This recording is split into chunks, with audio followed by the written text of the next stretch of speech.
Good morning. This is the Blaine's World webcast that can be found each week on Facebook, YouTube, and LinkedIn. You can also find us on Spotify, Apple Podcasts.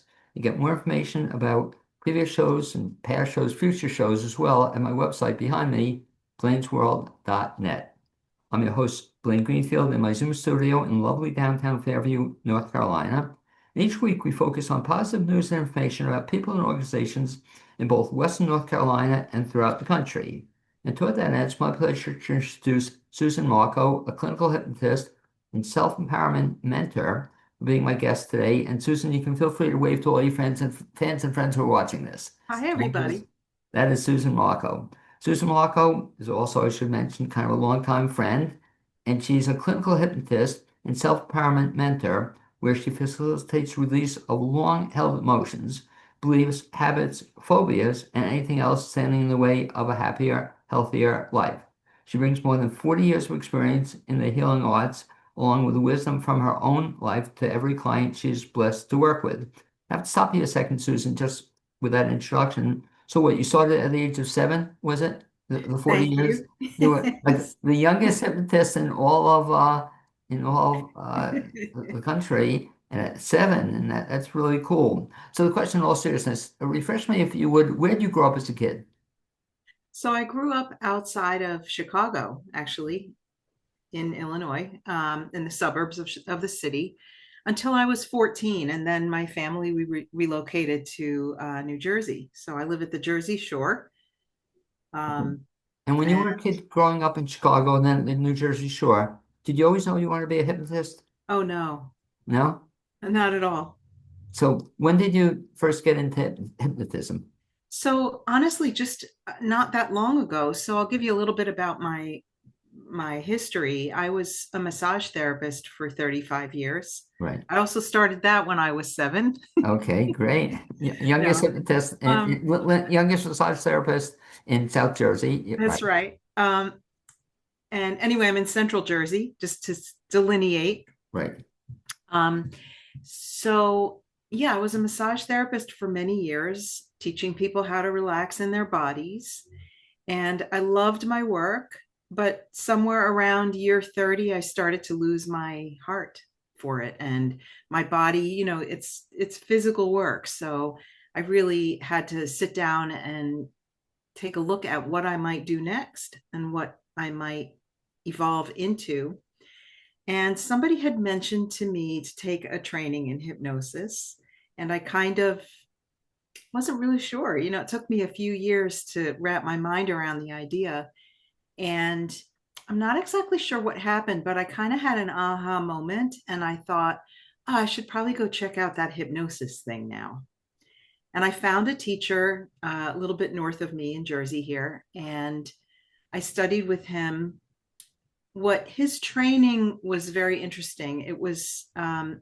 He trained in regression to the cause of an issue, Right. and then how to negotiate with the part of the self that either created it or was controlling the issue. And then there was some other healing work involved in that.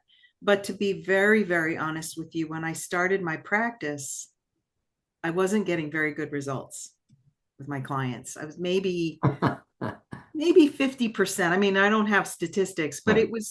it was enough for me to really scratch my head and say, what is going on here? Am I not trained well enough?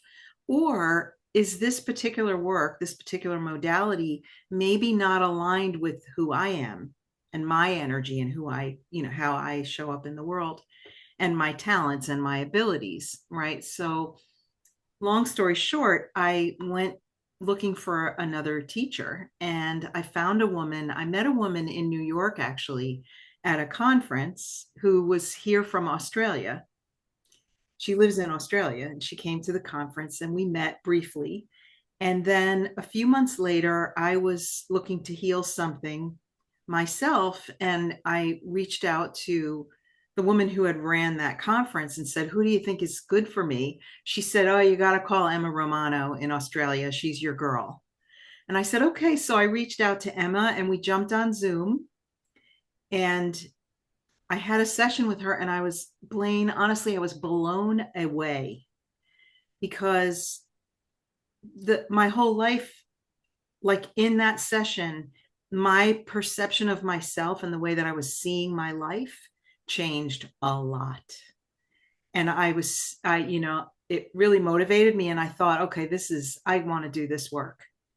It was so simple and so profound at the same time. And so at that point in time, then you made a switch over to what you were doing and you changed it a little bit. Well, I started studying with her, yes, and immediately started implementing the modalities that I was learning with her.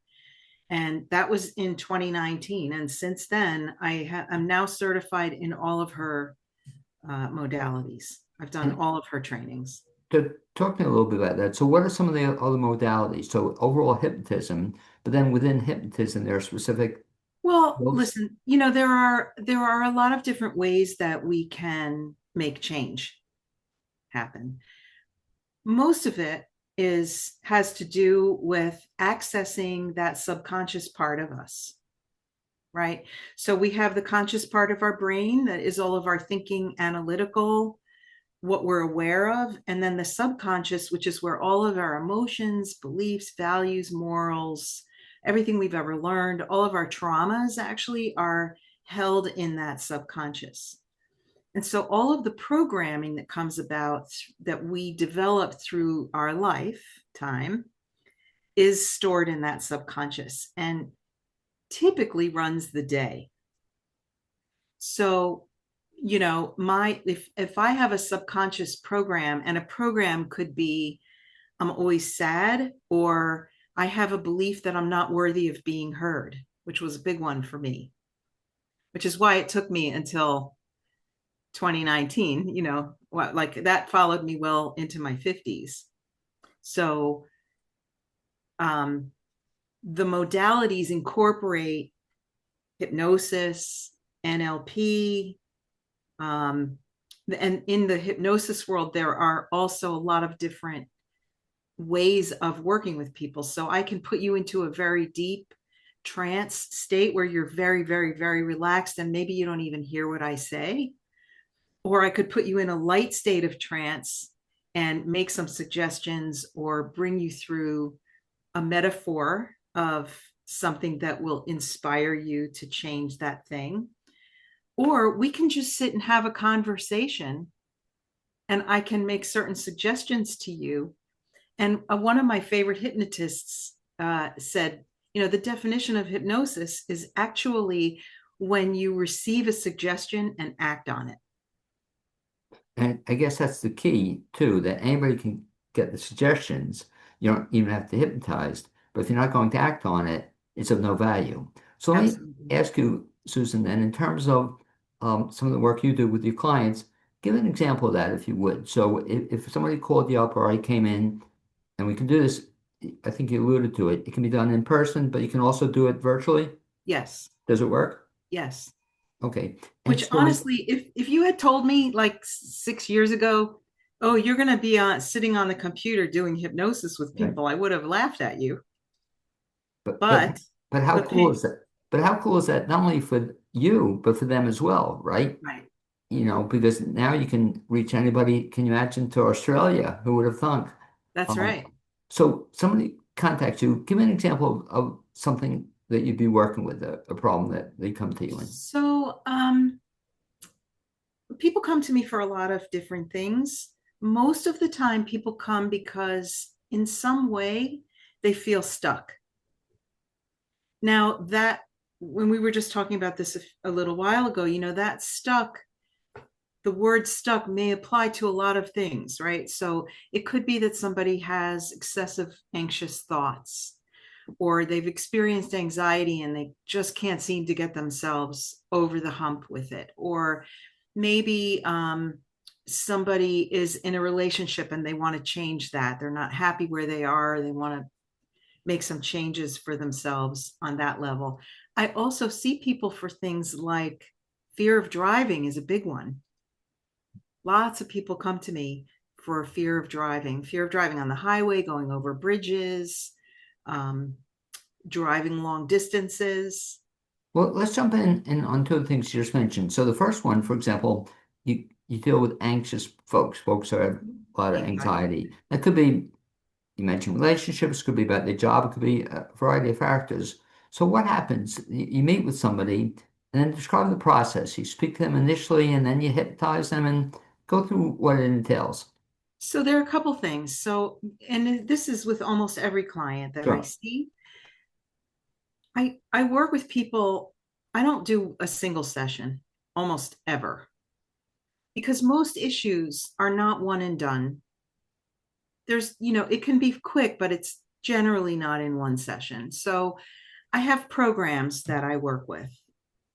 So for most of the time, the average would be a 4 session program. And in that program, some of it is giving the client an opportunity to spill out about the program. And I ask specific questions to sort of bring up what the deeper layers are of what's actually going on there and to get information for myself so that I can address them in the right way, but also to allow the client to have an opportunity to be heard and seen inside of whatever their issue is. That's first.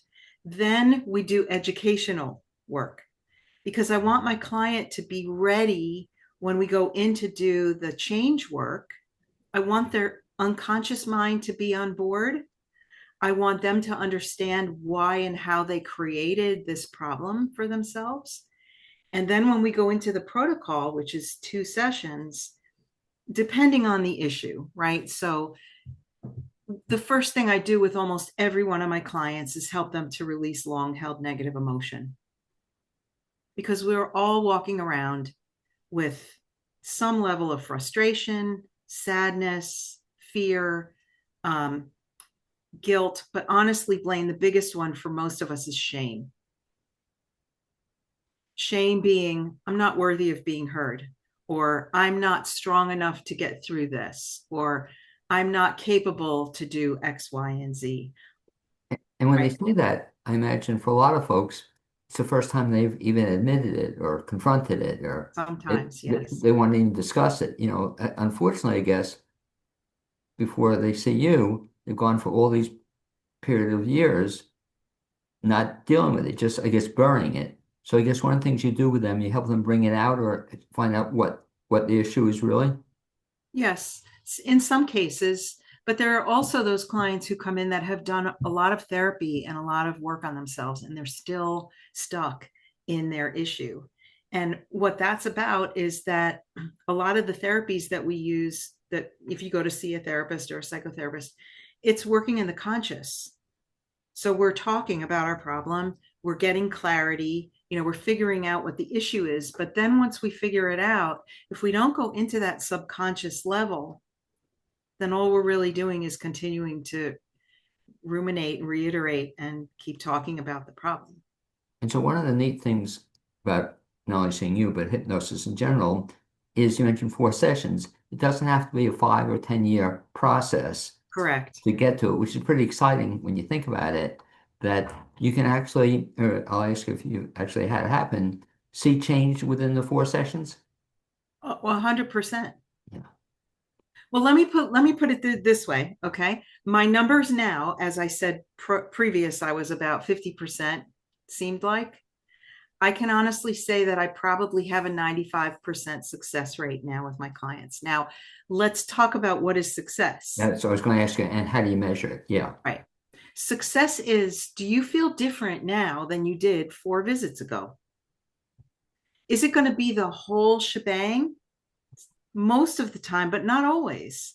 In which case, and I do pre-frame my clients about this, I'm going to give you 100% of what I have and what I know. And if something is still left over, we may need an additional session, but we'll talk about that when we get there. Well, sometimes let me ask you this, aside from the additional session, some people need to come back, like say a year later, what I used to call a checkup from the neck up, that Yes. even though it's worked for a year, sometimes it's helpful to get a refresher. Yeah, and I'll tell you why. So mostly, I'm working in the realm of long-term negative emotion and limiting belief. Now, I had a belief that I'm not worthy of being heard. I cleared that belief when I was learning this. So when I was learning this training, I jumped on with a colleague on Zoom and she walked me through the process and I released that belief. Now, I felt amazing and I did the homework, like I did what I needed to do to sustain and maintain that.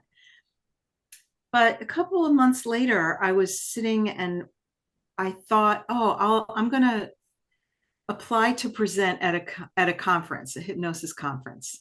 And of course, I chose the biggest conference that there is. There are 700 people attend this conference. And not that I would be speaking to 700 people, but I had a breakout room with, I think I had about 30 people in my breakout room. So I'm presenting the material of my mentor. I'm presenting what this 4 session process is timeline reset, which that's what we call it. And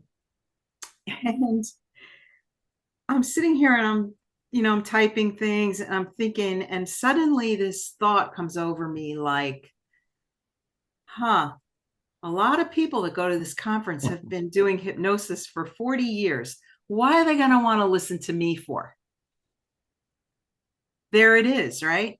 And I heard it for the first time. I heard the thought, I am thinking I'm not worthy here. And you know what I said to myself? Can I curse? Sure. Yeah. I was like, that's bullshit. That's the old belief. That's not where I am now. 40 years, though I'm new, I'm fresh, I bring a whole new perspective. So, of course, they're going to want to listen to me. So you presented, you got through the session? Oh, I went and did the presentation and it was amazing. And not only that, but Emma, my mentor, flew out for it. She came Oh, here to the US to very go to that exciting. conference. She knew I was presenting. Very exciting. So when you work with somebody, back to somebody seeing you for anxiety, wherever the issue is, Yeah, you mentioned 4 sessions. How long are the sessions typically? usually an hour and a half. Okay. So it's a pretty in-depth kind of thing you're going to work with the person. Yes. And you mentioned, which I off the air, you and I were talking about it, something I never thought you could help somebody with, and that's even driving, and they have driving anxiety. And Hmm. I'm surprised you were mentioning there a lot of people have that. A lot. So talk about that, that I can understand anxiety and relationships, all that stuff. How do they have a bad history driving? Are there an accident or So not always. Sometimes, and I found this, I learned this through my clients, right? I had 5 people in a row come to me. Within 1 month, 5 people called me with a fear of driving, and they were all like slightly different. 3 of the 5 had lost someone very close to them. One guy came in, he had lost his mother, and his mother was his best friend. And the loss of her equated for him to a loss of security and safety. And it came out, that fear came out, expressed itself through his driving. did he lose her in, was it an accident that she was No, in? she passed. She was a little bit older and she had Okay. a medical condition. So I guess for the first time then he saw what he was having the fear of. So Mm-hmm. walk me through that. And so that was great, the identification in steps 1 or 2, whatever it is. How do you go beyond that? So he knows what it is. What do you then do with the person? I helped him to release the emotion that he was holding around his fear. So, the frustration that he had, the sadness, because, there is a certain amount of sadness. If I can't get in the car and drive where I want to Sure. go, it's pretty depressing, right? The shame that he felt around it, um, guilt, whatever the feelings were for him, disappointment. So we released all of that. And after that, I did a more classic hypnotic session where I brought him through a metaphor of, I don't remember exactly which one I used with him, but the metaphor was followed by certain suggestions that were based on what we had talked about in our sessions. So things like, I think one of the things was that problem is in the rear view mirror now. that problem is behind me. That's not currently my problem. Are there any people you work with, Susan, who can't be hypnotized? Or, I guess you hear that before they Love come to that see. question. Yeah, but I guess you hear that before they come in to see you. They say, "Was I can't be hypnotized?" Or is that a truism that people can't be hypnotized? It's debatable. So the only thing that I request of my clients is that they sit in the chair and close their eyes and follow my instructions. Like I said to you, there are people who we can work with and it's all conversational. They don't have to close their eyes at all. Now, what about when they leave you? I've heard about, or you can talk about it. They can also, on their own, practice what? Self-hypnosis? Is Oh, that yeah. such a thing? Hmm. And do you give them homework to do that, or are they supposed to do this when they leave Sometimes you? I often, on the first session, I'll teach them a little self hypnosis. Um, Mostly because after we do that lengthy conversation about the problem, I don't want them to leave in the problem state. Good point. So I will bring them into and teach them the mechanism for, how to relax the body. And then it's very simple. You imagine yourself on a stage or on a screen, and you see all of the things that you want to be. So if your issue is a lack of confidence, you imagine yourself with the confidence that you're seeking and looking for, and you allow that to really be very big, and I feed them back words from our discussion about what it is, what they want to feel. Most of the time people say, I want to feel happy, I want to feel peaceful, I want to feel confident, I want to feel capable, I want to be joyful, whatever it is. I will feed that back to them in this process. And so they're in their mind imagining themselves on a movie screen, and they're seeing themselves doing all the things, and who are they with and what does it feel like. And then I bring them out of that. And the thing is that our subconscious mind does not know the difference between what is real and what is vividly imagined.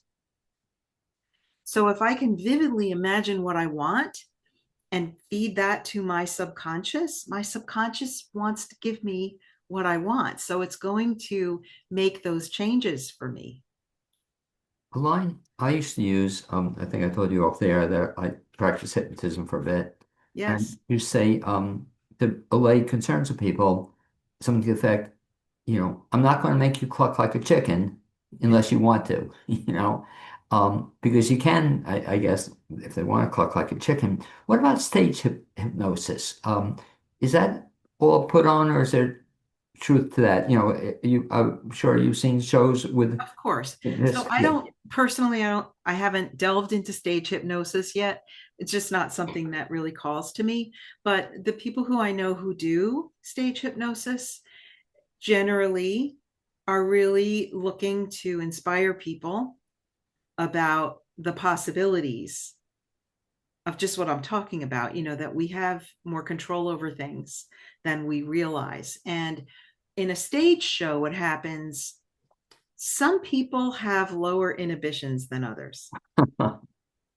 Some people have more of a need to control than others. Like I think somebody with high anxiety probably isn't going to be a good subject for stage hypnosis because there's too much fear of giving up control.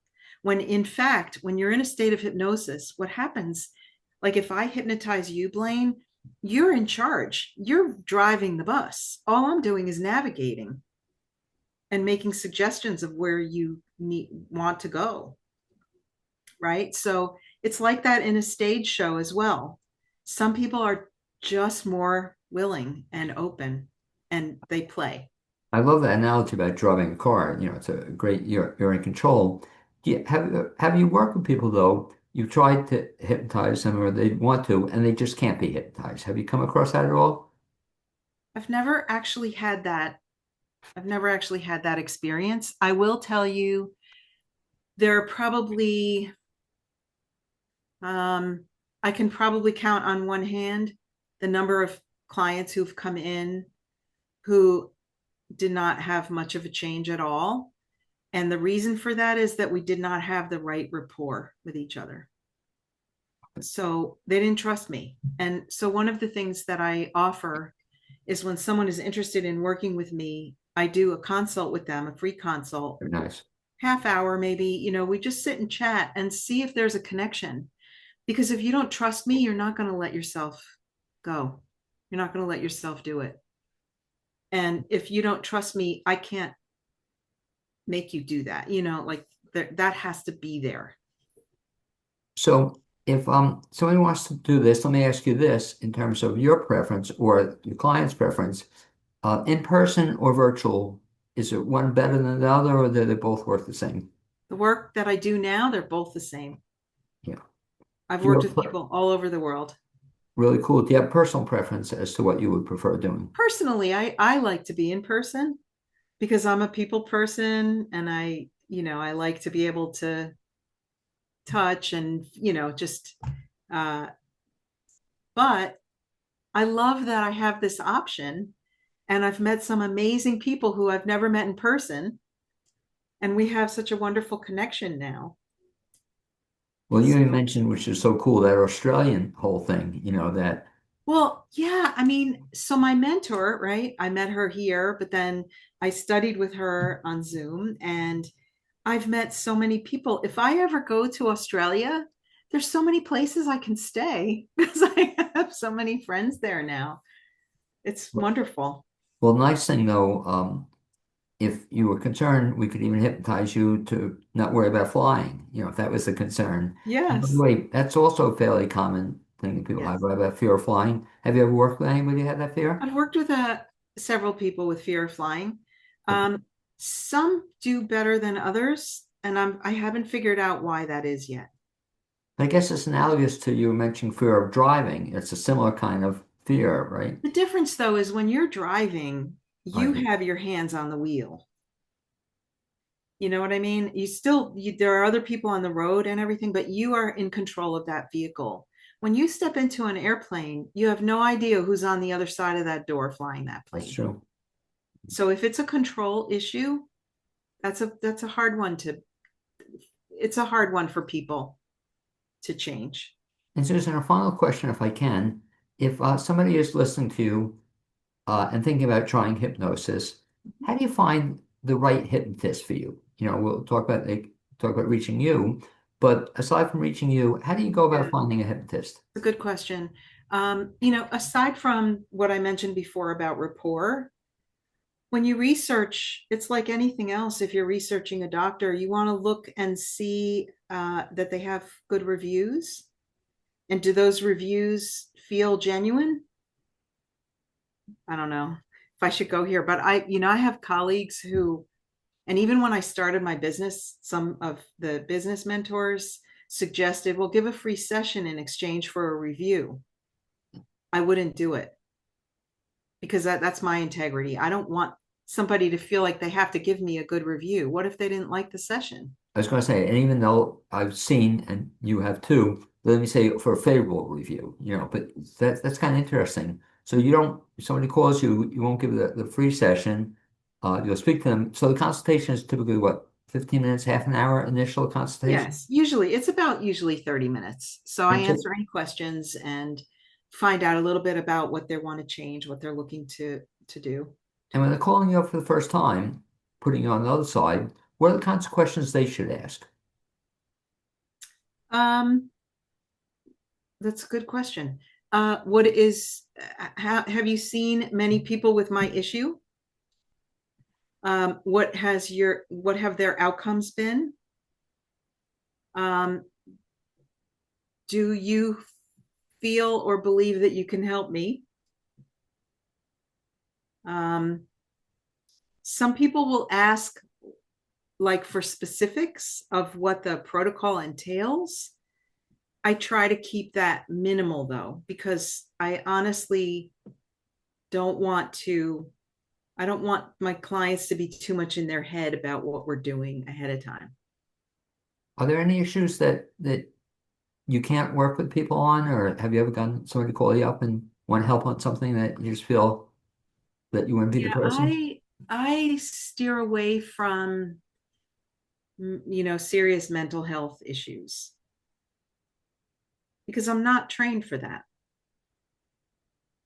And Somebody comes in and I won't see somebody who is in active addiction. I will work with somebody who's in early recovery from addiction. and can you help them, even though that's a good point, can you help them with the recovery process? Yes, Okay. absolutely. Anyway, Susan, if somebody wants to get in touch with you or find out more about Susan Marco, best bet is to do what? You can look at my website, which is susanmarco.com. Very Okay. easy. Or you can directly email me at susan@susanmarco.com. Okay. And the last thing, since you alluded to it, talk about the role of references. And I guess you got to be careful with them because you can ask for references, but some of them can be, you have to take them somewhat with a grain of salt, I would imagine. So when you say references, Testimonials, or if somebody wants to, testimonials, yeah. yeah. Yeah, I mean, to me, it's kind of a feeling thing. And if you look at my website, I have a lot of testimonials on there.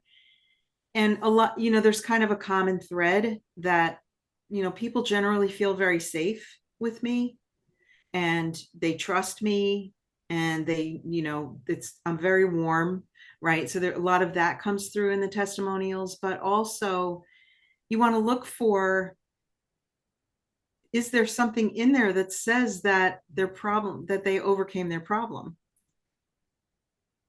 Do you know, like the guy who had a fear of driving, I'm now driving. That's pretty positive. Yeah. You right? I had one guy, and this was so validating for me. It was a little kind of early on. He wrote and he said, Susan is like a surgeon to the subconscious. Great. That's a great line. I Wow. know. Hopefully you use that in your It's in there well, somewhere. if they see the website, they'll see it. Anyway, Susan Marco, I'd like to thank you for being my guest this edition of the Blaine's World webcast. I'm thinking out loud, it's been, I don't know, maybe 30 years since I last saw you, but hopefully it won't be another 30 years. But Yeah. if before you get to Australia, you should come to Nat Asheville. Have you ever been to Asheville? Yes. No. Well, come to Asheville before you go on the way there, stop off in Asheville and go to Australia. Anyway, this is great, Susan. Thank you very much for being my guest. Blaine, And, thank you. Thank you for the opportunity. and Thank hopefully, you. like I said, it won't be 30 years. You be well. Take care.